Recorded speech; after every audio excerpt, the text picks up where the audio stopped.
When people talk about medieval warfare, most of the attention goes to the knight. But in many battles, the horse mattered just as much. A warhorse gave a knight speed, power, height, and mobility, so protecting that animal was a serious part of warfare, not a minor detail. Knights used armor, padding, training, and specialized equipment to keep their horses alive and effective in combat. In this video, we're looking at how knights protected their horses, what those methods were really designed to do, and why it mattered so much on the battlefield. Number 1. The horse. In medieval Europe, a knight's horse was not just transport. It was speed, height, shock power, reach, and survival all at once. A mounted man could close distance faster, hit harder with a couched lance, see more of the field, and break away more easily if things turned bad. Once that horse was gone, the same man could be left on foot in heavy gear, slower, lower, and far easier to surround. That basic fact explains why protecting the horse mattered so much. People often picture horse armor as some extravagant extra, like a finishing touch for a rich warrior.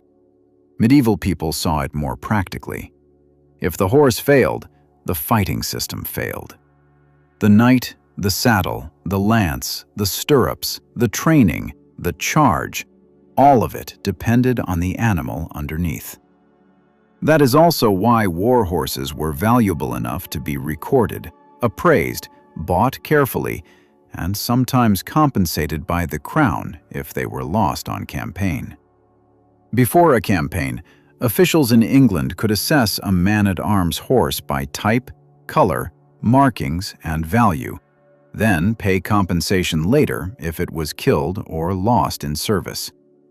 You only do that when the animal is a serious military asset, not an afterthought. Good war horses were expensive to buy and expensive to keep.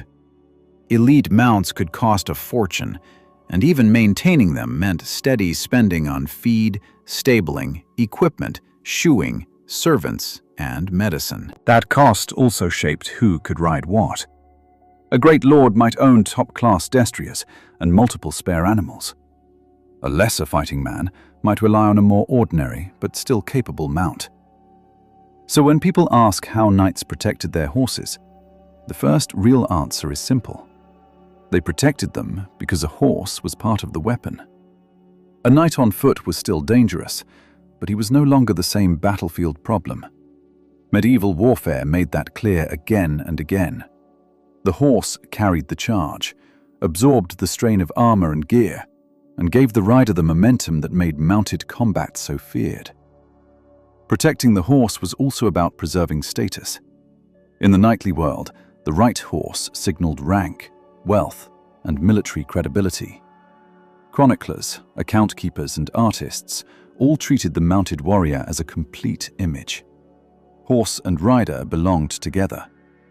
So the effort to guard the animal from arrows, blades, exhaustion, bad footing, panic, heat, hunger, and disease was never some side issue. It sat right at the center of how medieval mounted warfare worked. Number 2. The mount. It also helps to clear up one common myth right away. Not every knight rode a huge horse that looked like a modern draft animal.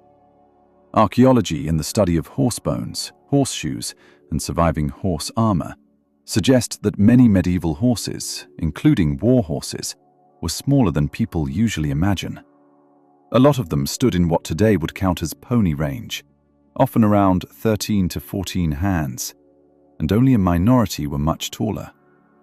Smaller, though, did not mean weak. A compact horse with a strong back, a powerful hind end, good balance, and the right temperament could still carry an armored rider and hit with real force. In some ways, a somewhat smaller horse made sense. It could be agile, easier to control, and easier to remount if the rider was unhorsed in armor. Medieval people did not classify horses the way modern breed registries do. They often described them more by use than by breed. The destrier was the most famous and prestigious warhorse, the elite animal people usually think of first. It was not the only kind that mattered. There were coursers, valued for speed and endurance, and more ordinary riding horses, such as roundseys, that could still see military use. A knight with money might reserve his best destrier for battle or tournament and use another mount for travel. That matters because protection had to match the job. A horse built for a short, violent clash did not need exactly the same equipment as one expected to march long distances, scout, carry messages, or cover broken ground. The horse's body type also shaped how much armor it could wear comfortably. A full metal bard looks impressive in a museum, but real fighting horses had to move, breathe, turn, stop, and recover. Medieval horse protection was always a balance between coverage and function. The best protected horse was not automatically the one carrying the most metal. It was the one whose equipment matched its role and whose rider understood what the animal could handle. That is one reason the horse's character mattered so much. Medieval riders and horse trainers cared deeply about boldness, obedience, and willingness. A nervous horse that spun away from noise or refused to push forward in a packed formation could ruin the charge before it began. A calmer, braver animal might matter more than a taller one. So even before armor enters the picture, the knight is already protecting his horse by choosing the right kind of mount, matching it to the right task, and not asking one animal to do everything. Number 3. The training. The next layer of protection was training, and this part gets overlooked all the time. Armor can stop a strike, but training can stop the horse from putting itself in the wrong place in the first place. Medieval war horses had to learn to stay under control in conditions that would frighten most animals. Shouting, metal flashing in front of their eyes, weapons moving around their heads, other horses crowding into them, sudden changes of pace, and the general shock of battle. A horse that bolted, shied, or froze was a danger to its own rider before the enemy even touched it. So riders trained for steadiness as much as aggression. Later martial riding advice, which likely preserves habits built over a long period, talks about keeping war horses fit by riding them over rough ground, up and down hills, and across obstacles like hedges and ditches. Horses were also expected to get used to the sounds and sights of combat, and to stand while the rider mounted and dismounted. Hunting and tournaments helped with this, because they exposed both horse and rider to speed, pressure, crowds, and impact. Even if the tournament was not the same thing as war, it was still a training ground for control.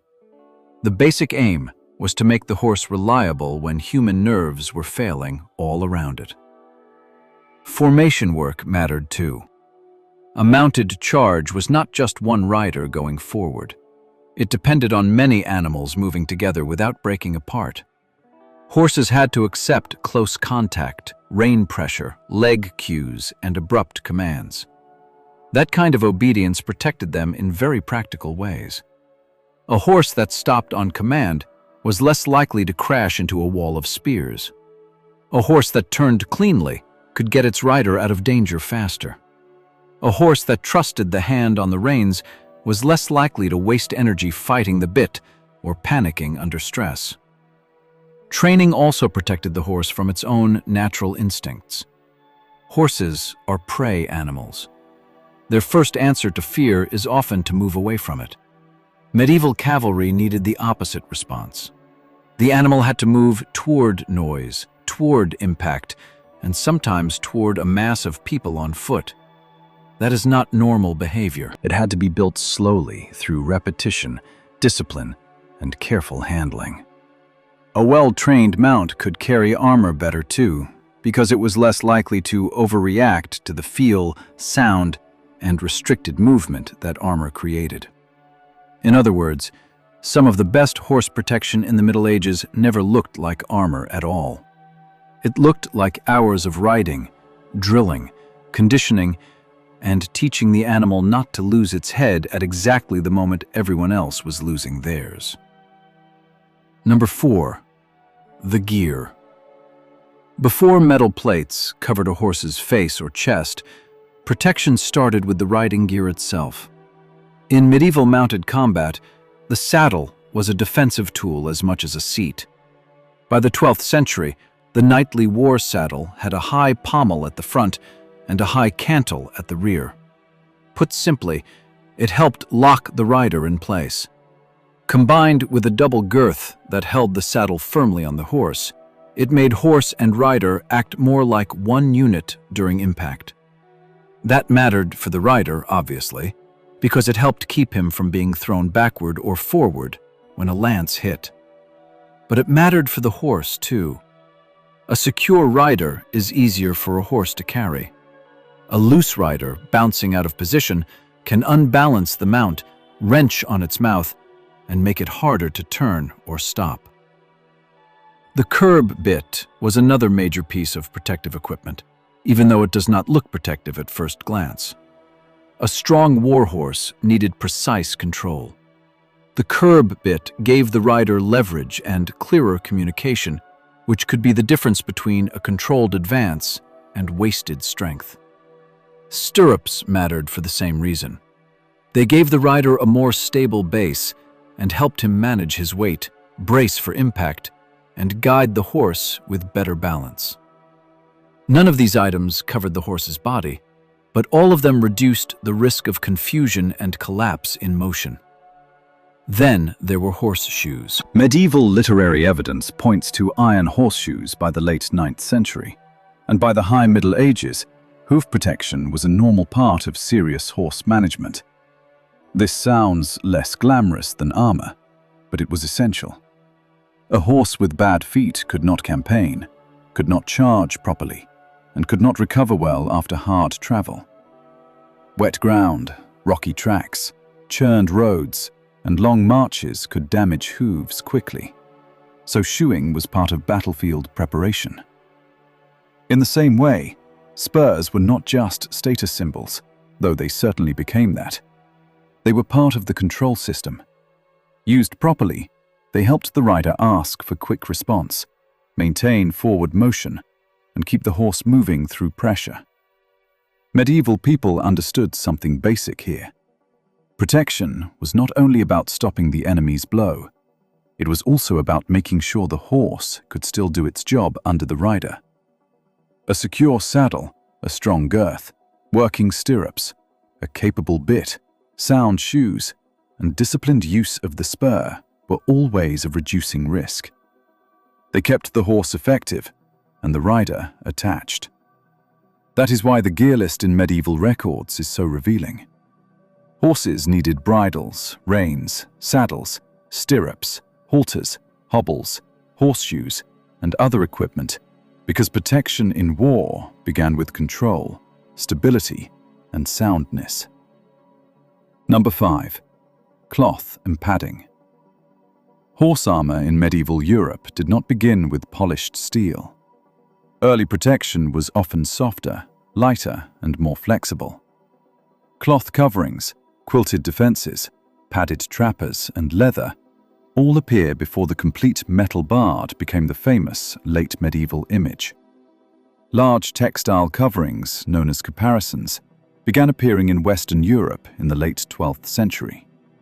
These could drape over most of the horse's body and were often painted or dyed with heraldic colors and emblems. A lot of them were clearly meant to show identity and status. On a crowded field, that mattered. A lord needed to be recognized by allies, followers, and enemies. At the same time, some of these coverings had real defensive value. When heavily quilted and padded, they could help against glancing cuts, reduce friction from later armor pieces, and offer a little extra protection from minor blows or debris. They were not miracle shields, and most were probably not intended to stop hard missile fire. Still, Protection in the Middle Ages often came in layers, and a thick cloth or quilted cover could be one useful layer in that system. Mail trappers, which were larger mail coverings for the horse's body, also appear in the High Medieval period, and by the first part of the 13th century, both mail trappers and caparisons were in use across Europe. Leather mattered, too. Some early head defenses were probably made from shaped, hardened leather rather than full metal, and later documentary evidence shows that leather horse armor remained important because it was cheaper and lighter than plate. That is a point worth holding on to. Modern people sometimes imagine a straight line from no armor to full steel armor, as if everyone naturally wanted the heaviest option possible. Medieval horse protection was more practical than that. Leather could be shaped, painted, repaired, and worn in combination with other materials. Quilted fabric could give a bit of cushioning without overwhelming the horse. A caparison could mix display and defense in one piece. A caparison also did something else that mattered in medieval fighting culture. It made the rider legible. In a world without modern uniforms, color and heraldic display helped followers find their lord and helped enemies identify who was worth capturing or striking down.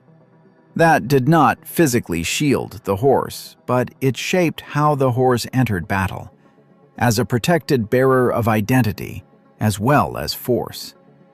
Even so, cloth had limits. It could snag, get wet, drag with mud, and trap heat if used badly. Medieval people kept using it anyway, because it was adaptable. A caparison could be light for show, heavily quilted for extra defense, or paired with mail and leather, depending on money and need. That layered flexibility is one reason horse protection developed gradually rather than in one dramatic leap. This softer protection also made sense in a period when full-plate horse armor was still rare and expensive. A knight did not need to wait for a complete metal suit to start protecting his mount. He could work in stages. A cloth covering here, padding there, reinforced leather on the front, mail on the most exposed parts, and more specialized protection added when money and purpose allowed. That layered approach remained typical for a long time. Even once metal horse armor developed further, soft materials did not disappear. They stayed important as underlayers, as cheaper alternatives, and as practical solutions for horses that needed to move farther and faster than a heavily barded animal could manage. Number 6. Mail and the face. As mounted warfare developed, the most dangerous parts of the horse became obvious, especially in a frontal approach. The head, neck, and chest were exposed early in a charge, and damage there could disable the whole animal very quickly. That is why some of the earliest specialized horse defenses focus on those areas. In Western Europe, horse armor was gradually reintroduced in the 12th century, first with mail and padded layers, and then with early plate elements after about 1250. The horse's face became one of the clearest priorities. A chamfron, also called a chamfron in some sources, was a defense for the horse's head. At first, it may have been made from hardened leather or metal, and it could be worn with a caparison or together with mail. This makes sense when you think about how a horse sees and reacts. Protecting the head did more than guard against injury. It helped preserve the animal's confidence and usefulness in the most exposed direction of attack. A horse hit in the face could panic, even if the wound was not fatal. So, face defense had real tactical value. The surviving Warwick chamfron, dated to about 1400 and kept in the royal armories, is especially useful because it shows that horse armor was not only ceremonial. The cuts and dents on it indicate real combat use, and one small square hole on its central ridge may even have been made by a bodkin point arrow. That kind of evidence matters because actual surviving medieval horse armor is rare. It reminds us that at least some of these pieces were built for hard use, not just display. Mail on the neck and body could help too, but here the limits started to show. Mail is flexible and useful, especially against cuts, but it is heavy when used in large sheets, and on a horse it still needs padding underneath if it is going to work well and not chafe terribly. That meant more weight and more heat. So medieval horse protection kept moving toward selective coverage. Instead of trying to turn the whole animal into a walking wall of metal all at once, people concentrated on the places most likely to take the first hit. This is also why horse armor could appear in combinations. A knight might give his horse a face defense, some neck protection, and a chest covering without wrapping every inch in metal. The same practical logic appears in surviving equipment lists. Inventories after 1300 mention different horse armor elements rather than one single standard package, which suggests that owners selected pieces in combinations. A horse might receive a face defense and chest protection first because those areas met danger head-on. Side and rear defenses could follow if the owner had the money, the need, and a horse strong enough to carry them. Medieval armorers were not simply decorating animals. They were prioritizing exposed surfaces while trying to keep the horse manageable under a rider, a saddle, weapons, and the stress of motion. That approach was cheaper, lighter, and often more realistic for field use. The horse stayed better protected where it mattered most, while still keeping enough freedom and endurance to function as a real fighting mount. Number 7. The full bard. By the late Middle Ages, horse armor could become much more elaborate. In the 15th century, the full plate bard reached its most developed form. This is the version people usually have in mind when they picture a knight's horse in armor, and it had distinct named parts. The chamfron protected the head, the crenette covered the neck, the patral guarded the chest, the flanchards hung down to protect the sides or flanks below the saddle. The crupper covered the hindquarters, and some sets also included a tail guard. On top of that, war and tournament saddles could be armored at the front and rear, helping create a continuous defensive system from the rider's upper body down toward the horse's back and rump. It looked impressive, and in some cases it was, but again, it is important not to assume that every knight in battle had a complete metal suit for his horse. Even surviving museum evidence suggests horse armors were relatively rare compared with armor for men, and the richest complete bards belong mostly to the late medieval and early modern elite. Many horses probably used partial protection, mixed materials, or lighter alternatives that have not survived as well. Leather bards in particular were likely more common than the surviving record suggests, because leather does not last in the ground or in storage as reliably as steel. The purpose of the full bard was clear enough. It tried to protect the horse's front, sides, and rear against the mix of weapons found on medieval battlefields, while preserving enough movement for the animal to fight. Yet use depended heavily on context. Armor meant one thing in field combat, and another in the tournament world. In the joust, horse protection could be specialized. Even the horse's eyes became part of this logic in some forms of jousting. Special blind chamfrons could cover the eyes so the animal would not shy away during a straight charge. That sounds extreme now, but it shows how carefully medieval people adjusted protection and control to a very specific task. Some horses wore blind chamfrons with covered eyes for certain kinds of joust so they would not shy away during the charge. In some tournament settings, the body bard was replaced by a large padded buffer, or hurt, across the horse's chest because the expected direction of impact was so controlled and frontal. Field armor, by contrast, had to deal with a less predictable environment. That difference matters because it shows that medieval people did not think of horse armor as one fixed set. They adapted it. They changed material, thickness, and coverage depending on what the horse was expected to do. A warhorse moving through real battle needed different compromises from a tournament horse running one narrow course.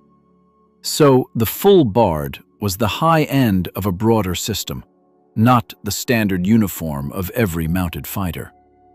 It was the most visible expression of a long process in which horse protection had grown from padding and partial defenses into a carefully designed suit. But even then, the question was never just how much armor could be added. The real question was how much armor the horse could wear and still remain useful. Number 8. The stable. A knight could spend heavily on armor and still lose the horse through neglect, bad feeding, poor shoeing, or sickness. That is why real horse protection continued behind the lines long before and long after any charge. Medieval records from royal horse management make this very clear. Keepers' accounts list feed, tack, stable costs, wages for grooms and farriers, medicines, lamps for the stable in dark winter months, and the purchase or repair of equipment. In other words, protecting a warhorse was an everyday system of work. Feeding was one of the biggest parts of it. 14th century English royal accounts show warhorses receiving oats, hay, straw, and cut grass, with bran, beans, peas, and even horse bread also appearing in the record. Elite destriers got especially heavy rations. In one estimate based on the accounts, a destrier might receive half to 2/3 of a bushel of oats per day at a conservative level, sometimes more. The point is not the exact number. The point is scale. Warhorses burned resources. In the account of Arnold Garcy, keeper of the king's great horses from late 1330 to late 1331, the total cost for as many as 112 horses was enormous, and roughly 2/3 of the expenses were spent directly on food. That tells you how seriously medieval rulers took the problem of keeping valuable mounts fit. There was medical care too. Stable accounts mention substances such as vinegar, honey, powdered ginger, tallow, ointments, and bandages for treating equine ailments. Farriers and grooms were paid because hoof care, shoeing, and daily handling were not optional extras. They were part of military readiness. A horse that lost condition, developed sore feet, or picked up an untreated problem could become useless before battle even started. Stabling mattered in the same way. Horses needed shelter, supervision, and secure handling. Records mention buildings, halters, hobbles, trammels, and all the small things needed to manage live, expensive animals safely. Archaeology also hints at the physical environment built around these animals. Surviving medieval stables are rare, but excavation and architectural study have found features such as drains, running through stable interiors, and tethering points in walls. That detail matters because a dry, controlled stable was part of protection too. Wet floors could weaken hooves, foul bedding could spread illness, and poor management could wear down a valuable horse long before any campaign began. Medieval horse care was not improvised at the last minute. At elite levels, it required buildings, labor, supply networks, and constant supervision. Stable life carried risks of its own. Fire could kill horses in their stalls, and some accounts record exactly that. So protecting the horse meant guarding it from the ordinary dangers of medieval life, as well as from enemy weapons. This side of the subject may sound less dramatic than armor plates and lances, but it was probably the more constant reality. Most horse protection happened in routine: feeding, grooming, shoeing, checking tack, treating minor injuries, and keeping the animal in condition. Medieval commanders understood that an exhausted or half-fed horse could not simply be armored into usefulness. Protection started with keeping the animal sound enough to survive the campaign. Number 9. The limits. All this protection came with a problem. A horse is not a cart. It is a living animal that has to breathe, sweat, balance, and recover. Every added layer of defense increases weight, holds heat, and changes how the horse moves. Medieval people knew this in practice, whether or not they wrote it down in modern technical language. Experimental work on male horse armor has underlined the point.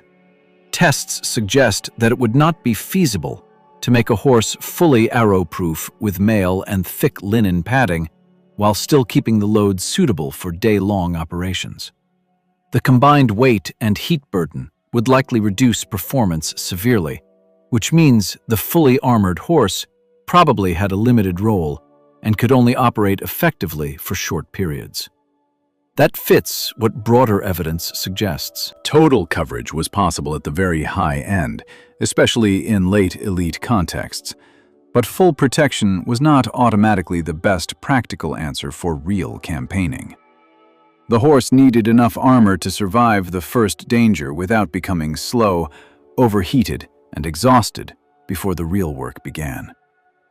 That is one reason selective armor makes so much sense. A chamfron on the head, protection on the neck and chest, maybe some reinforcement on the flanks, and solid equipment under the rider could give meaningful benefit without burying the whole animal under metal. It also explains why lighter materials like leather continued to matter, and why cloth and padding never fully disappeared from the system. Terrain made the decision even more complicated. A horse expected to move over rough ground, through mud, across long distances, or in hot weather, was carrying a very different burden from a horse prepared for one controlled clash. The enemy mattered too. Facing missiles, pikes, or close combat, all pushed protection in different directions. So horse armor was always a compromise between safety and performance. Medieval people were not naive about this. The evidence shows adaptation rather than blind accumulation. They mixed materials, changed coverage, used field and tournament variants, and treated some armor as rare and specialized rather than standard issue. This is also why full-plate horse armor, though famous now, can distort our picture of medieval warfare if we let it dominate the whole story. It was one answer among several. For many knights, the real protection package was more modest and more flexible. A trained animal, good feeding, sound hooves, a strong saddle, partial armor on the most exposed areas, and enough money to keep the system running. That could be far more useful than chasing the heaviest possible setup. Number 10. The battlefield. Once you put all of this together, the battlefield logic becomes clear. Knights protected their horses because enemies were trying to break the mounted system, and one direct way to do that was to stop the horse. Medieval infantry and missile troops developed more effective answers to cavalry over time. Strong positions, pits, trenches, stakes, bows, crossbows, and later dense pike formations could all make a mounted charge more dangerous. A horse is a large target, and even when armor kept the rider relatively safe, the mount itself remained vulnerable in ways that could not be fully solved. That is exactly why protection mattered so much.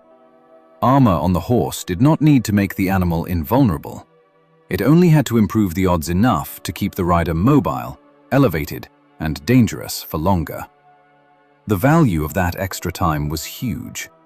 A horse that stayed on its feet through the first exchange could carry the knight into melee, out of melee, or around the enemy's flank. It could help in pursuit, in withdrawal, in message carrying, and in regrouping. Lose the horse, and the entire tactical picture changes in seconds. That broader shift in warfare also explains why horse protection kept changing, rather than simply growing heavier forever. As infantry became better organized and missile weapons more dangerous, mounted elites had to think harder about where armor really paid off. Some horses still received impressive barding, especially in elite circles and in tournaments, but selective protection often made more sense in the field. The crucial thing was to keep the horse useful long enough to deliver mobility and shock at the right moment. Medieval people were practical about that, even when the result looked ceremonial to modern eyes. The financial records reinforced the same point from another angle. Campaign appraisals listed horses individually because their loss mattered both militarily and economically.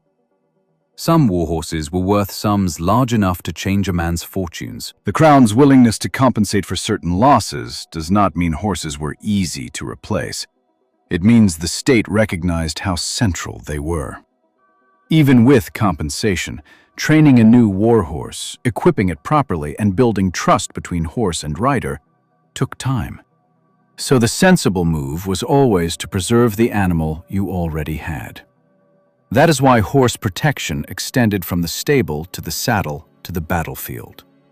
It included feed, hoof care, medicine, careful selection, disciplined training, cloth layers, leather pieces, mail, plate, and specialized gear for different kinds of combat.